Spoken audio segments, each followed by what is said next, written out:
ఎక్కడెక్కడ షణ్ముఖుణ్ణి ఆరాధన చేస్తారో అక్కడ ఐశ్వర్యం పరిడవిల్లుతుంది. పక్కన ఉన్నటువంటి తమిళ దేశం, ద్రవిడ దేశంలో అంత ఐశ్వర్యం వచ్చింది, అన్ని పరిశ్రమలు వచ్చాయంటే కారణం ఏమిటో తెలుసా అండి? సుబ్రహ్మణ్యారాధన. వాళ్ళు విపరీతమైన సుబ్రహ్మణ్యారాధన చేస్తారు.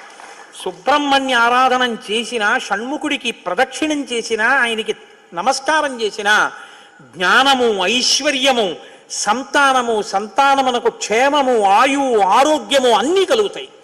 అంత శక్తివంతమైనటువంటి సర్గ ఈ షణ్ముఖోత్పత్తి సర్గ. అందుకే వాల్మీకి మహర్షి ఎప్పుడూ కూడా అసలు ఫలశ్రుతి చెప్పరు. కానీ ఈ షణ్ముఖోత్పత్తి గురించి చెప్పిన తర్వాత, అందుకే షణ్ముఖుడికి ఉన్న గొప్పతనం ఏమిటో తెలుసా అండి? ఆయనకి ఒక గొప్ప విజయాన్ని సాధించాడు షణ్ముఖుడు ఒక్కడే. శైవ వైష్ణవాలు రెండూ కూడా వియ్య వందేట్టు చేశాడు.